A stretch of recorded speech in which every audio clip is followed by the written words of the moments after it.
Bem-vindo, aluno, bem-vinda, aluna. Eu sou o professor Marcos e esse é o nosso curso de grego bíblico aqui no canal.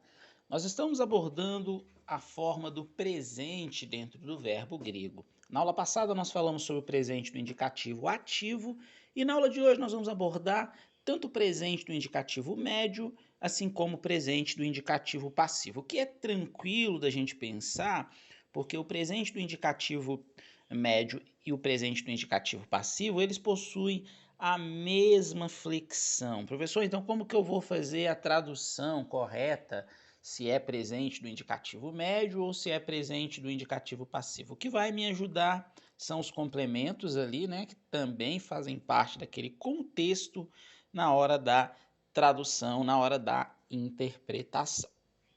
Já aparece aí para vocês um quadro com o verbo lio. O verbo lio é o verbo eudesato no presente do indicativo médio, né? Que nós vamos fazer essa flexão. O que a gente precisa observar? O que a gente precisa observar é justamente o que está aí demarcado, circulado, que são as terminações que se juntam a um pedaço da raiz, né, o li, porque o ômega ele é retirado, assim como nós aprendemos lá na flexão do Lego, onde nós ficamos só com o leg e acrescentamos as terminações do presente do indicativo ativo. No presente do indicativo médio e também no presente do indicativo passivo será da mesma forma. O que a gente precisa entender? Que uma ação na voz média é uma ação que eu faço para mim. O exemplo aí, a primeira pessoa do singular, tanto masculino quanto feminino. Li junto com a terminação omai. Li omai. Li omai é estou desatando para mim.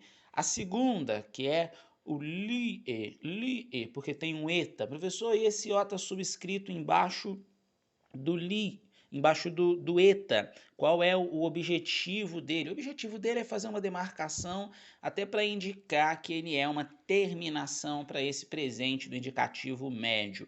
Mas nós leríamos como li, e a tradução ficaria como tu estás desatando para ti. Essa seria uma das possibilidades de tradução. Uma ação que é feita para si mesmo. A terceira pessoa do singular, tanto masculino quanto feminino. Nós vamos ter o li, que é esse pedaço da raiz do verbo lio, retirando o ômega e vamos somar com o etai. Então vai ficar li etai, ele, ela está desatando. Desatando para quem? Desatando para eles mesmos, né? Ou desatando para si, ou desatando para nós, né? Se formos pensar em ele e ela juntos.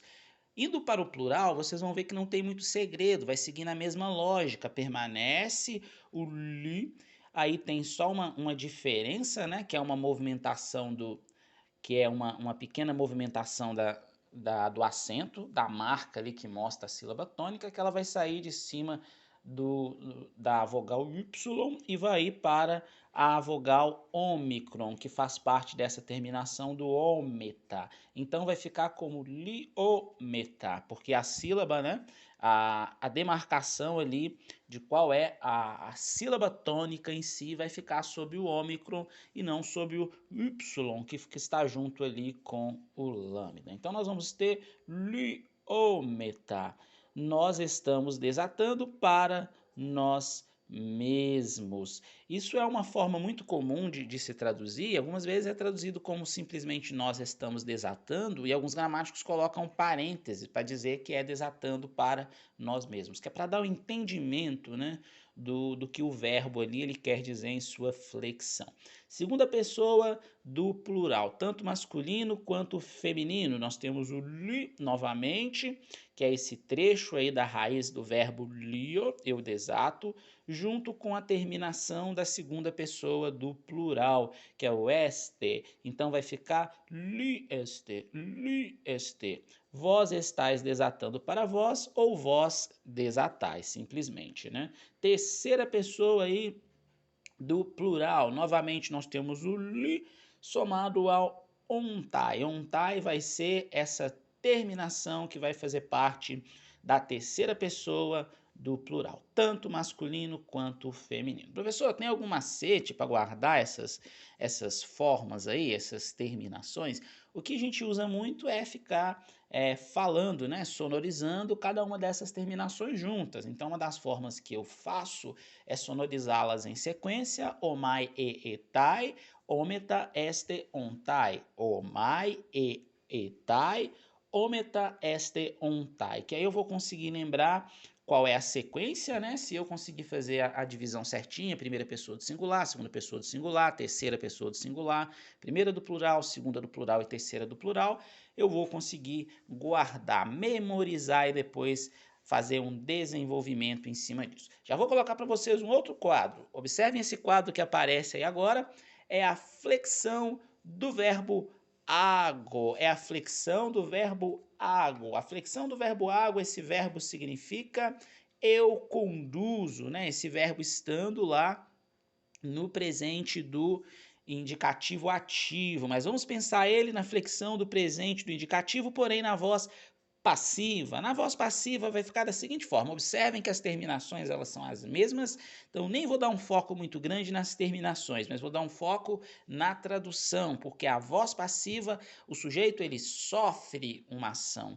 Na voz média ele faz algo para si mesmo e na voz passiva ele sofre uma ação. As terminações são as mesmas da voz média, como eu disse, o que vai diferenciar é o contexto, os complementos que estão ali junto daquele verbo na oração, para que eu saiba se vou traduzir como na voz média ou se vou traduzir como na voz passiva. Observe então, nós temos o verbo ágo ele vai perder o ômega, assim como aconteceu no presente do indicativo médio e como aconteceu no presente do indicativo da voz ativa.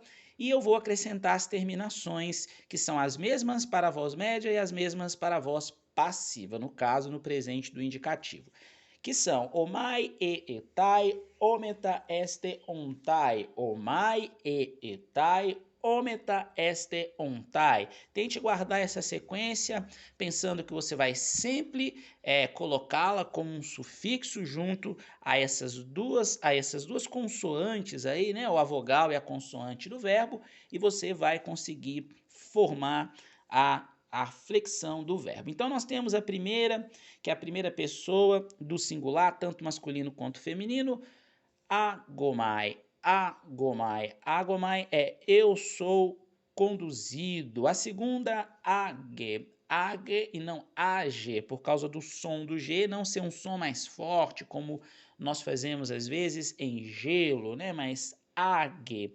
Age é tu és conduzido. A terceira pessoa do singular, tanto masculino quanto no plural, agetai. Agetai vai ser ele, ela é conduzido ou conduzida. Indo para o plural, nós vamos seguir a mesma lógica que nós seguimos lá no presente do indicativo médio, onde a primeira pessoa do plural vai ser o agometar. Isso aqui é bom a gente dar até uma paradinha para a gente novamente falar sobre a marcação aí da sílaba tônica que está em cima do ômicron. Então, nós vai ficar como agometar e não agometar, porque a sílaba tônica, nesse caso, ela se desloca para onde está o acento, que demarca onde que eu vou vocalizar um pouco mais forte, né? E o agometar vai ficar como nós somos conduzidos. Já na segunda pessoa do plural, segue novamente a mesma lógica que foi lá no presente do indicativo médio, e nós vamos falar como ageste. Ageste. Ageste é vós sois conduzidos, tanto masculino quanto feminino.